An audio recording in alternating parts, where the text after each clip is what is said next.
हमने शहर को दी एक नई पहचान, हम हैं सिंघानिया बिल्डकॉन। स्वच्छता में देश में 5 बार परचम फहराने वाले इंदौर शहर में आज एशिया के सबसे बड़े सीएनजी गोवर्धन प्लांट का शुभारंभ हुआ। प्रधानमंत्री नरेंद्र मोदी ने प्लांट का वर्चुअल लोकार्पण किया। कार्यक्रम में केंद्रीय मंत्री हरदीप पुरी, राज्यपाल मंगू भाई और सीएम शिवराज सिंह चौहान भी वर्चुअली शामिल हुए। पीएम मोदी ने वर्चुअल संबोधित करते हुए कहा कि हम जब छोटे थे तब इंदौर का नाम आते ही सबसे पहले देवी अहिल्याबाई होलकर, महेश्वर और उनके सेवा भाव का ध्यान जरूर आता था। समय के साथ इंदौर बदला। मैं इंदौर के हर सफाई कर्मी को आदरपूर्वक प्रणाम करता हूं। पीएम मोदी ने कहा कि बेसहारा मवेशियों से होने वाली परेशानी भी इस तरह के गोवर्धन प्लांट से कम हो जाएगी। कचरे और गोबर से गैस बनेगी, इससे लोगों को आय भी होगी। इस प्लांट से सीएनजी के साथ ही 100 टन जैविक खाद भी रोज निकलेगी। पीएम मोदी ने कहा कि देश में एक समस्या पराली की है, जिसे दूर करने के लिए कोयले से चलने वाली बिजली कारखानों में पराली का उपयोग किया जाएगा। पीएम ने कहा कि हमने सोलर पावर में दुनिया के 5 देशों में जगह बना ली है। इंदौर में बायो सीएनजी प्लांट के लोकार्पण कार्यक्रम के आमंत्रण पत्र से मंत्री भूपेंद्र सिंह का नाम गायब होने पर सियासत तेज हो गई है, जबकि आमंत्रण पत्र में राज्य मंत्री ओपीएस भदौरिया का नाम शामिल था। इसकी जानकारी मिलने के बाद मंत्री भूपेंद्र सिंह ने भी कार्यक्रम से किनारा कर लिया। उन्होंने ट्वीट कर इसकी जानकारी दी। वहीं आमंत्रण पत्र में मंत्री भूपेंद्र सिंह का नाम गायब होने पर एमपी कांग्रेस अध्यक्ष के मीडिया समन्वयक नरेंद्र सलूजा ने भी ट्वीट कर मामले पर सवाल खड़े किए। तो पूर्व मंत्री और कांग्रेस विधायक पीसी शर्मा ने कहा कि सरकार में दल बदलू मंत्री हावी हो चुके हैं। बीजेपी में भारी गुटबाजी का ये उदाहरण है। भारत और यूएई के बीच व्यापक आर्थिक सहयोग समझौते पर मुहर लग गई है। प्रधानमंत्री नरेंद्र मोदी और अबू धाबी के क्राउन प्रिंस शेख मोहम्मद बिन जायद अल नाहयान के बीच हुई वर्चुअल शिखर बैठक में दौरान दोनों देशों के बीच इस महत्वपूर्ण आर्थिक समझौते पर दस्तखत किए गए। पिछले साल अफगानिस्तान में तालिबान के शासन में लौटने के बाद वहां से बचाए गए सिखों ने आज प्रधानमंत्री नरेंद्र मोदी से मुलाकात की। इस दौरान वहां पर मौजूद एक शख्स ने उनको अपनी दास्तान सुनाई। उन्होंने बताया कि तालिबान हमारा धर्मांतरण कराना चाहते थे, लेकिन पीएम मोदी ने हमारी जान बचाकर रेस्क्यू करवाया। इसके लिए उनका धन्यवाद। पंजाब विधानसभा चुनाव साल 2022 के लिए कल यानी रविवार को मतदान होगा। सुबह 8 बजे से शाम 6 बजे तक लोग वोट डाल सकेंगे। इसके लिए प्रदेश में 14,751 जगहों पर 24,740 पोलिंग बूथ बनाए गए हैं। प्रदेश भर में पुलिस का कड़ा पहरा रहेगा। इस दौरान राज्य के सभी दुकानें और व्यावसायिक संस्थान बंद रहेंगे। उत्तर प्रदेश विधानसभा चुनाव के तीसरे चरण में 16 जिलों की 59 विधानसभा सीटों के लिए कल मतदान होगा। प्रदेश में 12 फरवरी को सुबह 7 बजे से शाम 6 बजे तक मतदाता अपने मताधिकार का प्रयोग करेंगे। इस चरण में 2,16 लाख मतदाता 627 उम्मीदवारों के भाग्य का फैसला करेंगे। इस चरण में कई दिग्गज चुनावी मैदान में हैं। उत्तर प्रदेश के सीतापुर में सीएम योगी ने जनता को संबोधित करते हुए अपनी सरकार की उपलब्धियां गिनाई। उन्होंने कहा कि बीते 5 साल में यूपी में कोई दंगा नहीं हुआ है। आज यूपी में कोई कर्फ्यू नहीं लगता। जहां कर्फ्यू लगता है आज वहां कावड़ यात्रा निकल रही है। जहां बमबाजी होती थी वहां आज हर हर बम बम के नारे लग रहे हैं। सीएम योगी ने समाजवादी पार्टी पर बड़ा आरोप लगाते हुए कहा कि अहमदाबाद बम धमाके में कोर्ट ने जिन 38 आरोपियों को फांसी की सजा सुनाई है, उनमें से एक का संबंध समाजवादी पार्टी से है। सीएम योगी ने कहा कि इसमें से एक आतंकवादी का परिवार सपा के राष्ट्रीय अध्यक्ष के साथ वोट मांगते हुए भी देखा गया है। समाजवादी पार्टी पर बीजेपी ने बड़ा आरोप लगाते हुए प्रेस कॉन्फ्रेंस की। इस दौरान केंद्रीय मंत्री अनुराग ठाकुर ने कहा कि साल 2012 के यूपी चुनाव से पहले सपा के घोषणा पत्र में मुस्लिम युवाओं के खिलाफ आतंकवाद के जो चार्ज लगे थे उन्हें वापस लेने की बात कही गई है और जिन पुलिसकर्मियों ने उनके खिलाफ चार्जेस लगाए उनके खिलाफ कार्रवाई की जाने की बात कही है। समाजवादी पार्टी सुप्रीमो अखिलेश यादव ने उत्तर प्रदेश के लखीमपुर खीरी में चुनावी रैली की। अखिलेश यादव ने सत्ताधारी बीजेपी पर जमकर हमला बोला। अखिलेश यादव ने कहा कि गर्मी निकालने वालों की इस बार जनता भाप निकाल देगी। अखिलेश यादव ने कहा कि बाबा 2 चरण में हार चुके हैं लेकिन अभी भी नहीं मान रहे हैं। लखीमपुर खीरी कांड पर निशाना साधते हुए अखिलेश यादव ने कहा कि बीजेपी सरकार में मंत्री के बेटे पर कोई भी कार्रवाई नहीं की गई। इन्होंने जमानत जल्दी इसलिए करवाई क्योंकि इन्हें पता है कि सरकार बदलने की अदालत में अभी जमानत नहीं मिली है। पंजाब कांग्रेस अध्यक्ष नवजोत सिंह सिद्धू पर वोटिंग से एक दिन पहले केस दर्ज किया गया है। ये केस उनके उस बयान के खिलाफ दर्ज किया गया जिसमें उन्होंने पुलिसकर्मियों की निंदा की थी। उन्होंने अपने बयान में पुलिस की पैंट गिली जैसे जुमले का इस्तेमाल किया था। समाजवादी पार्टी के वरिष्ठ नेता और पूर्व मंत्री अहमद हसन का निधन हो गया। 88 साल की उम्र में उन्होंने लखनऊ के राम मनोहर लोहिया अस्पताल में आखिरी सांस ली। सपा के कद्दावर नेता अहमद हसन पार्टी संरक्षक मुलायम सिंह यादव के बेहद करीबी थे। रोहित शर्मा भारत की T20 और वनडे टीम के बाद अब टेस्ट मैचों में भी कप्तानी करेंगे। उन्हें भारत और श्रीलंका के बीच होने वाली टेस्ट सीरीज के लिए कप्तान बनाया गया है। विराट कोहली के टेस्ट मैचों की कप्तानी छोड़ने के बाद टेस्ट टीम की कप्तानी पर कई नाम सामने आ रहे थे। रोहित से पहले KL राहुल ने भी कुछ मैचों में कप्तानी की थी। भारत वेस्टइंडीज के बीच चल रहे 3 मैचों की T20 सीरीज के आखिरी मुकाबले में विराट कोहली नहीं खेलेंगे। वो बायो बबल से हट चुके हैं। BCCI ने उन्हें छुट्टी दे दी है। श्रीलंका के खिलाफ 24 फरवरी से शुरू हो रही T20 सीरीज में भी उनको रेस्ट दिया जा सकता है। कोहली सीधे श्रीलंका के खिलाफ टेस्ट सीरीज में वापसी कर सकते हैं। जम्मू कश्मीर के शोपियां में चल रही मुठभेड़ में सेना के 2 जवान शहीद हो गए हैं, जबकि पुलिस और सुरक्षा बलों की एक संयुक्त टीम ने एक आतंकी को मार गिराया है। कश्मीर जोन पुलिस ने बताया कि जैनापोरा इलाके में चेर मार्ग में आतंकियों के साथ मुठभेड़ हुई। फिलहाल सर्च ऑपरेशन जारी है। कर्नाटक में पुलिस ने कोर्ट के आदेशों का उल्लंघन करने के आरोप में 10 छात्राओं के खिलाफ FIR दर्ज की है। ये छात्राएं 17 फरवरी को तुमकुर में girls empress government PU college के बाहर हिजाब पहनकर नियम के खिलाफ विरोध प्रदर्शन कर रही थी। इधर कर्नाटक हिजाब विवाद का हल शुक्रवार को भी नहीं हो सका है। मामले की अगली सुनवाई अब 21 फरवरी को होगी।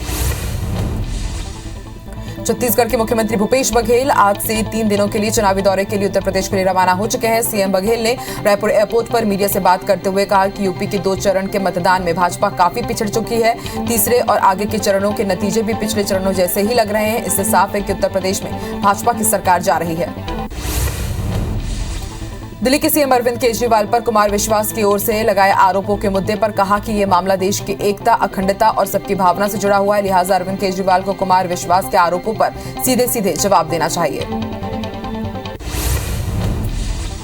नेता प्रतिपक्ष धर्मलाल कौशिक के लिखे पत्र का केंद्रीय नागरिक उड्डयन मंत्री ज्योतिरादित्य सिंधिया ने जवाब दिया है। इस मामले में CM भूपेश बघेल ने ट्वीट कर कहा कि हम सभी एयरपोर्ट को विकसित करने के लिए प्रतिबद्ध हैं। बिलासपुर एयरपोर्ट से मेट्रो सिटी के लिए सीधी उड़ानें जरूरी है। अब बिलासपुर से एक हफ्ते में केवल 4 उड़ानें हैं, जबकि उत्तर प्रदेश से 50 और मध्य प्रदेश से 25 उड़ानें हैं। मध्य प्रदेश के CM शिवराज सिंह चौहान का पर्यावरण के प्रति अनूठी प्रेम जारी है। आज CM शिवराज सिंह चौहान ने पौधारोपण के संकल्प को 1 साल पूरा कर लिया है। बता दें कि CM शिवराज सिंह चौहान बीते साल से हर रोज पौधारोपण करते रहे हैं। वहीं दूसरे राज्यों के दौरे पर होने के दौरान भी वो पौधारोपण करते रहे हैं। मंडला में केंद्रीय मंत्री फग्गन सिंह कुलस्ते ने हेमा मालिनी वाले बयान पर सफाई दी है। उन्होंने कहा कि ये कोई विषय नहीं है और कांग्रेस को हल्ला मचाना अच्छा लगता है। बता दें कि कल मंत्री ने एक सड़क को हेमा मालिनी के गाल जैसा बताया था। मध्य प्रदेश के स्कूल शिक्षा मंत्री इंदर सिंह परमार शाजापुर जिले के सुजालपुर में शिवाजी जन्मोत्सव कार्यक्रम में शामिल हुए। कार्यक्रम के दौरान उन्होंने छत्रपति शिवाजी महाराज की पूजा अर्चना की और प्रदेशवासियों को शिवाजी जन्मोत्सव की शुभकामनाएं दी। नए पासपोर्ट के पुलिस वेरिफिकेशन के लिए भोपाल नंबर 1 बना है। भोपाल में सबसे कम 11 दिन में पुलिस वेरिफिकेशन की प्रक्रिया पूरी हो जाती है। अब इसे 7 दिन करने की कवायद की जा रही है। पुलिस वेरिफिकेशन 7 दिन में होकर पासपोर्ट पोर्टल पर अपलोड हो जाएगा। पासपोर्ट के पुलिस वेरिफिकेशन के मामले में दूसरे नंबर पर इंदौर और तीसरे नंबर पर उज्जैन है। राजधानी भोपाल की JP अस्पताल में गर्भवती महिलाओं के लिए नई व्यवस्था बनाई जा रही है। यहां गर्भवती महिलाओं को पर्चा बनवाने से लेकर जांच कराने और इलाज के लिए सामान्य मरीजों के साथ कतार में लगने की अब जरूरत नहीं होगी। इनके पर्चे पहले से बनकर तैयार रहेंगे और कम से कम समय में इन्हें पूरा इलाज मिल जाएगा। ये पूरी व्यवस्था सुमन हेल्प डेस्क के जरिए की जा रही है। उज्जैन के महाकालेश्वर मंदिर में एक बार फिर से भस्म आरती में अब भक्तों को शामिल होने के लिए अनुमति मिल गई है। इसके लिए उन्होंने खुशी जाहिर की है। फिलहाल आरती में शामिल होने के लिए ऑफलाइन टिकट लेना होगा, लेकिन कुछ दिनों बाद इसे ऑनलाइन भी किया जाएगा। बता दें कि तीसरी लहर को देखते हुए पिछले साल 24 दिसंबर से भस्म आरती के दौरान भक्तों के प्रवेश में रोक लगा दी गई थी। उज्जैन के बाल सुधार गृह में रात को चौकीदार और होमगार्ड की आंखों में मिर्ची झोंककर 6 बालक भाग गए, जिस पर पुलिस ने रात में ही सर्चिंग अभियान के तहत 3 बालकों को पकड़ लिया है। बता दें कि सभी किशोर अलग अलग अपराध में किशोर न्यायालय बोर्ड के आदेश पर बाल सुधार गृह में रखे गए थे। फिलहाल पुलिस ने मामला दर्ज कर 3 अन्य बालकों की तलाश कर रही है। मुरैना जिले की कैलारस थाना इलाके की सब्जी मंडी में देर रात अचानक आग लग गई। आग इतनी भीषण थी कि दूर से ही इसकी लपटें उठती हुई दिखाई दे रही थी। 25 से अधिक दुकानों में आग लगी, जिसमें लाखों रुपए की सब्जियां जलकर खाक हो गई। शॉर्ट सर्किट की वजह से आग लगने की संभावना जताई जा रही है। वहीं आग पर काबू पा लिया गया है। हट्टा में हस्तशिल्प मेला गेट के पास लगे ट्रांसफार्मर में अचानक आग लग गई। आग लगते ही ड्यूटी पर तैनात पुलिसकर्मी और स्वयंसेवक मौके पर पहुंचे और आग पर काबू पाया। बता दें कि शॉर्ट सर्किट या फिर पास में लगे अस्थायी जनरेटर वाहन में तकनीकी खराबी आने के चलते आग लगने की आशंका जताई जा रही है। पन्ना में वन विभाग और पुलिस की संयुक्त टीम ने सांभर का शिकार करने वाले 3 आरोपियों को गिरफ्तार किया। पुलिस के मुताबिक इंद्रपुरी कॉलोनी में रहने वाले एक मुस्लिम परिवार में 21 जनवरी को शादी समारोह था, जिसकी दावत के लिए सांभर का शिकार किया गया था। फिलहाल मामले की जांच जारी है।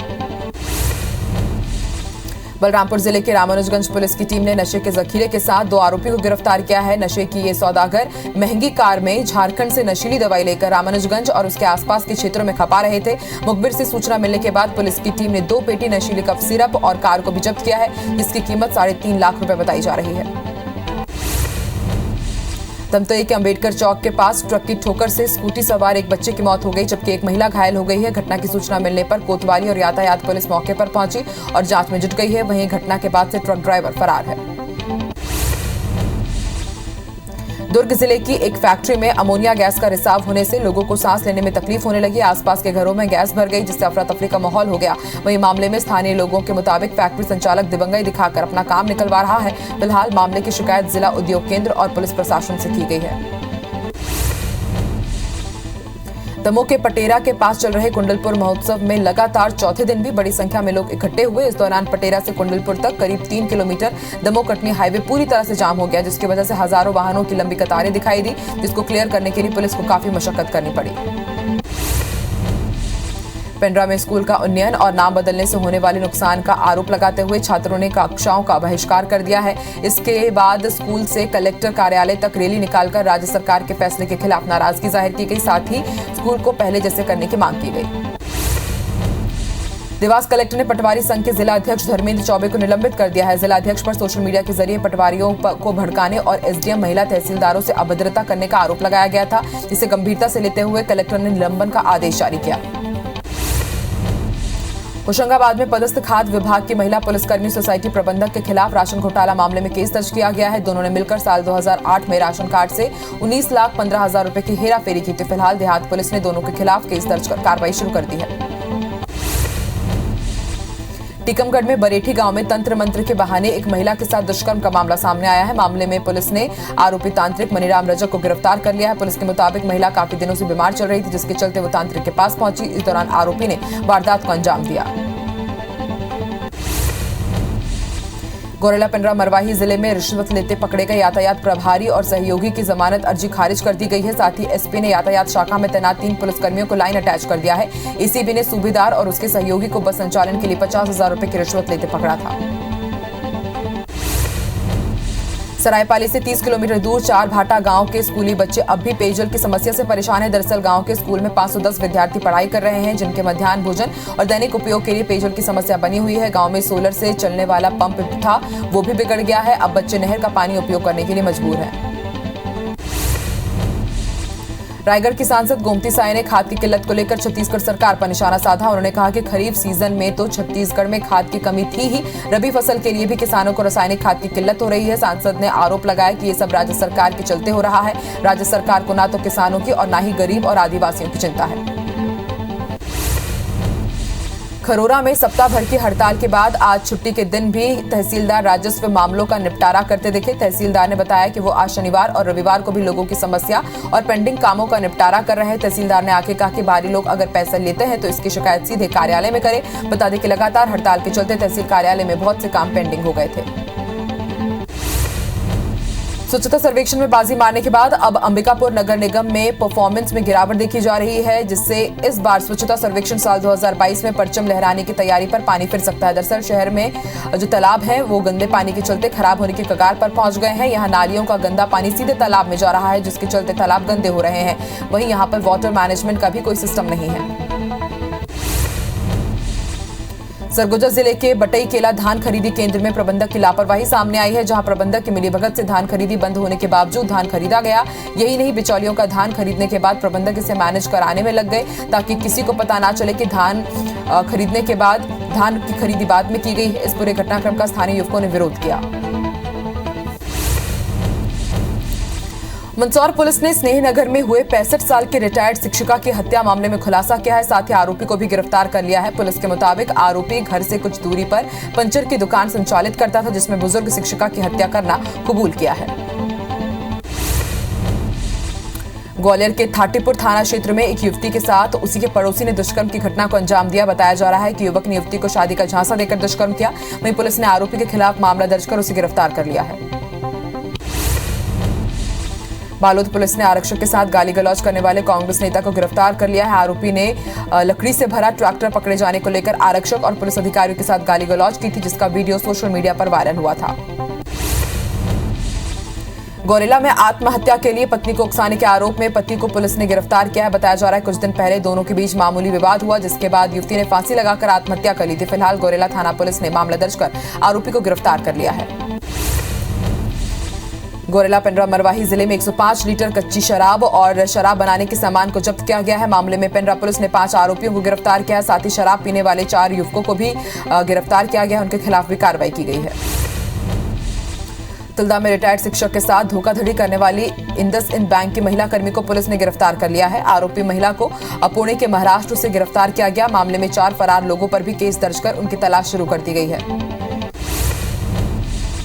राजनांदगांव में पुलिस ने चिटफंड कंपनी के संचालक को गिरफ्तार किया है। सनशाइन इंफ्राबिल्ड लिमिटेड का संचालक 4 साल से फरार था, जिसे राजस्थान से राजनांदगांव पुलिस ने गिरफ्तार किया।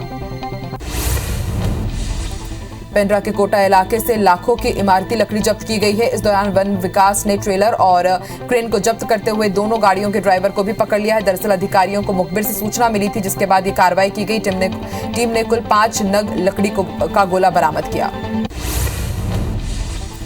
गौरेला पेंड्रा मरवाही जिले में सड़क हादसे थमने का नाम नहीं ले रहे हैं। 24 घंटे के अंदर जिले में 3 अलग अलग सड़क हादसे में 2 लोगों की मौत हो गई, जबकि 2 गंभीर रूप से घायल हुए हैं, जिन्हें इलाज के लिए बिलासपुर रेफर किया गया। वहीं लगातार हो रहे हादसों को लेकर मालवाहक वाहनों के खिलाफ लोगों में आक्रोश देखा जा रहा है। जांजगीर के अकलतरा में एक हाईवा ने नगर पालिका के कर्मचारी को कुचल दिया, जिससे उसकी मौके पर ही मौत हो गई। घटना के बाद आक्रोशित लोगों ने चक्का जाम किया, जिससे 5 घंटे तक आवागमन प्रभावित रहा। वहीं पुलिस मामला दर्ज कर आगे की कार्रवाई कर रही है। धमतरी जिले के बरारी गांव में जिला बाल संरक्षण आयोग ने एक नाबालिग की शादी रुकवाई। आयोग को 17 साल की नाबालिग की शादी की सूचना मिली थी, जिस पर टीम तत्काल मौके पर पहुंची और परिवार वालों को समझाइश देकर शादी को रुकवाया। आयोग ने दूल्हे पक्ष को भी बारात नहीं लाने को कहा।